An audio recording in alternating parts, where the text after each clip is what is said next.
Bonjour à toutes et à tous. Aujourd'hui, je suis avec Gilles Boulet, qui est à la fois éditeur, mais aussi spécialiste des terrains. Alors, pas les terrains constructibles, parce que c'est difficile de gagner de l'argent avec les terrains constructibles, enfin, sauf dans certains cas, mais on va en parler un petit peu plus tard. Mais plutôt sur des terrains qui sont non constructibles au départ, et il va nous expliquer, nous donner des stratégies pour gagner de l'argent avec ce type de produits immobiliers, parce que c'est vrai que dans l'immobilier, on pense à des appartements, on pense aussi à des parkings, parce que je vous ai fait quelques vidéos, je vous ai présenté des personnes qui investissent dans les parkings, et donc on a fait des vidéos ensemble. Et donc aujourd'hui, l'immobilier, je voudrais vous montrer qu'on peut aussi acheter des terrains. Et le gros avantage, comme les parkings par exemple, c'est que ça ne coûte pas très cher, la mise de départ n'est pas très élevée. Mais on aura largement l'occasion d'y revenir. Gilles, bonjour. Donc, je t'ai présenté en 2 mots, mais peut-être tu pourrais nous donner quelques phrases, parce que je pense que tu te connais mieux que moi. Donc, je te laisse parler à nos invités. Je suis éditeur depuis une bonne dizaine d'années de magazines et de livres, et j'écris aussi quelques ouvrages, dont celui-ci sur les terrains non constructibles. C'est-à-dire, tu as fait quelque chose sur les terrains non constructibles en particulier, sur la manière de gagner de l'argent avec les terrains. Voilà. Comment est-ce qu'un terrain non constructible peut devenir constructible, et voilà, c'est ça qui m'intéresse.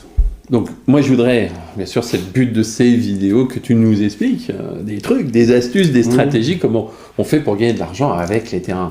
Alors, excuse-moi, je vais t'interrompre, mais déjà pour commencer, j'aimerais que tu nous présentes le produit terrain. Qu'est-ce que c'est un terrain ? Parce qu'il y a des terrains constructibles, non constructibles, mais quel est l'avantage d'acheter un terrain ? Quel est son intérêt ?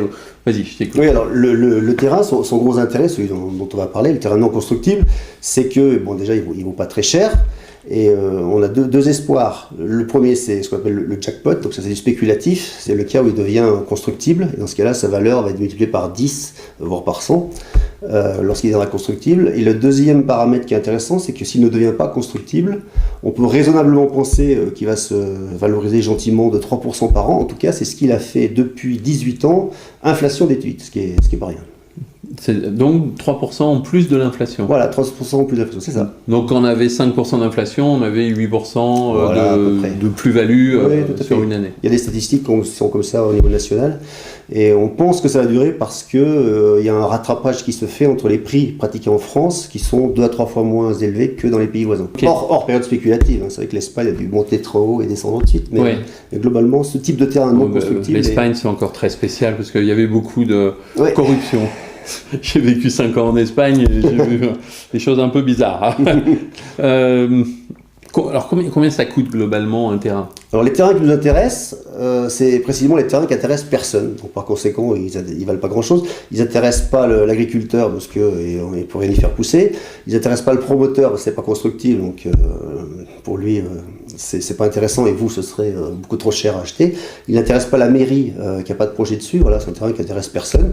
Et vous faites le pari, faut pas acheter n'importe quoi. Vous faites le pari que ce terrain-là, suite à diverses circonstances, va devenir constructible à court, moyen ou plutôt long terme. D'accord. Mais est-ce que tu as une notion de prix ? Oui, on peut donner des prix moyens. Le prix moyen du non constructible est à 5 €, je crois, mais on en trouve à 1 ou 2 € le mètre carré, bien sûr, le mètre carré. Ouais. Alors que vous en trouverez même le moins cher que j'ai trouvé, c'est 27 centimes d'ailleurs. Sur une grande surface, mais nulle part.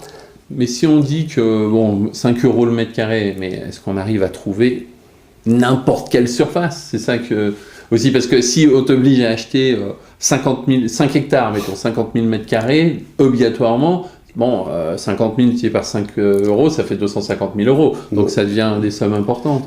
Oui, c'est sûr, mais non, on trouve à partir. On verra d'ailleurs dans les autres vidéos des exemples concrets, on les verra, des terrains qui sont actuellement en vente, et il y en a bien d'autres. Il y a un site où il y en a 80 000 qui sont disponibles, et vous trouvez ça à partir de quelques 1000 mètres carrés ou quelques milliers de mètres carrés. D'accord, c'est facile, c'est relativement facile de trouver 500 mètres, 1000 mètres, des prix accessibles si on compte à 5 € le mètre. C'est ça qui est important. Les acheter, c'est pas un problème. Après, le problème est plutôt de bien le choisir et d'avoir aussi un peu de chance, encore mieux, pour qu'à terme il devienne constructible ou utilisable pour d'autres raisons, intéressant pour quelqu'un. C'est pour qui ce type de placement ? Alors c'est un placement qui est intéressant parce que c'est à la fois en bon père de famille, on l'a vu que la valorisation se faisait gentiment à 3%.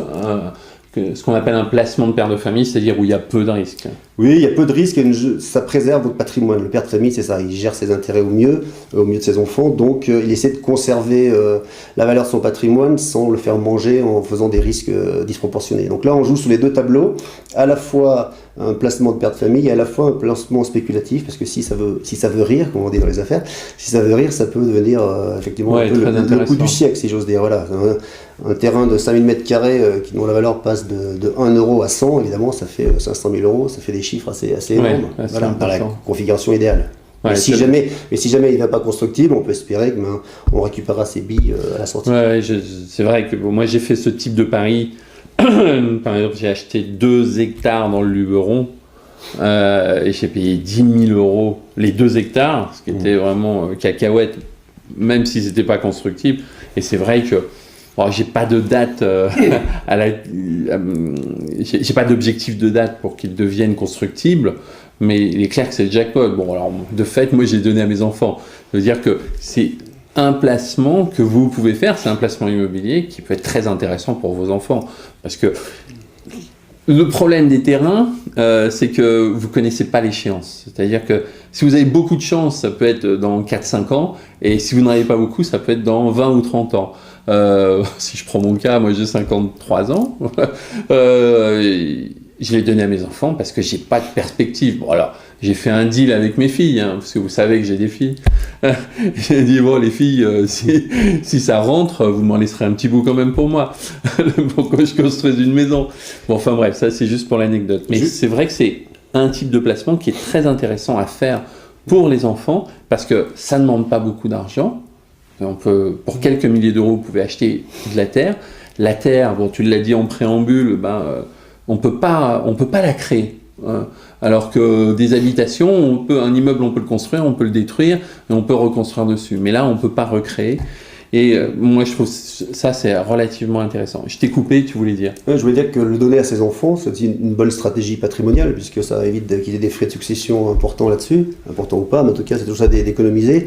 Et quand on fait un pari à long terme, ça peut effectivement être intéressant de leur faire ce type de cadeau, plutôt que de leur acheter une voiture, peut-être mieux leur acheter un peu de terrain. Ça leur prendra déjà un temps de la pelouse, et puis, non, c'est une blague, mais ça peut être intéressant au bout de quelques années, tout à fait. Ok, d'accord. Alors, maintenant, c'est quand même, on a décrit le produit, ce qui serait intéressant, c'est que tu nous dises comment on gagne de l'argent. Il faudrait que tu nous donnes des stratégies. Donc, ce que je te propose, c'est qu'on aborde les stratégies, mais dans une autre vidéo. Volontiers. Ok, à tout de suite.